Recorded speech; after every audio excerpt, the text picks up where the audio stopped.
Okay, so one of the questions I get sometimes is about collecting watches and just how you can get started if you're on a budget. So there's multiple ways you can kind of get started collecting different types of watches, but one of the easiest ways to get started is buying vintage pieces. So if you look at all four of these are vastly different price points, but they're all under we'll say this one was probably the most, like around 1,200, but everything else was a lot cheaper. So this one was about $40.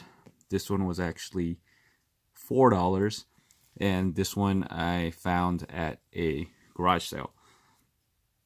So if you look at it just kind of at a glance, they all look really nice, and you wouldn't necessarily know that there's such a discrepancy in price. So let's actually start with the highest. So this is the Speedmaster Reduced. If you're interested in this Speedmaster Reduced and learning more about it, you can watch my other video where I compare it to the full-size Speedmaster. But this one you can pick up on eBay for around 1,200 to 1,300 with everything on there.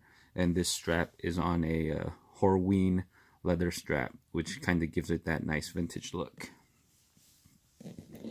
Okay, next, this is actually a Omega Seamaster.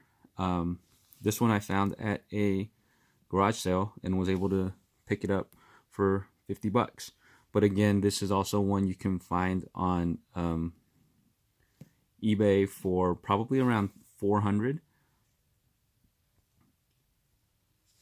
So I need to swap out the buckle right there, but this is on a Hirsch calf strap. And that's the other thing is whatever watch you have, the strap makes a huge difference. So putting on the right type of strap, a good quality leather strap, can really elevate your vintage piece to make it look just really nice. Okay, this is actually one of my favorite pieces. This is a Seiko. You notice right now that a lot of people start collecting, getting a Seiko 5, which are super affordable watches. So this is actually a vintage Seiko 5. So you can just see the blue dial right there. And all I did to this one was just get some Cape Cod cloth and just polish it so it's nice and shiny. And then I switched out the strap to a lizard strap. So this gives it kind of early 60s kind of Mad Men vibe. It's just really clean and minimalist, and you can see right there that it was made in Japan, and these can be picked up on eBay probably for like $50 to $200 depending on what kind of condition it's in.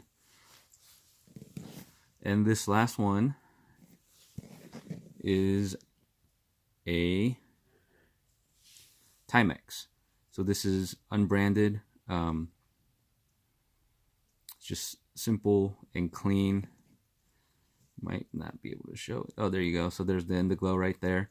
Just an unbranded Timex. I like the hour numbers on this, and this was at my local Goodwill for about $5.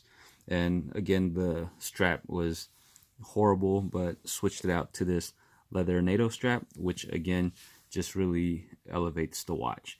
So one of the things I would recommend, regardless of whatever price point you're getting in at, is look at the watch and then switch out the strap to different types of leather and just quality leather straps, because again, that just makes a huge difference. I'll put a link down in the description below for some of these straps if you're interested in picking one of these up.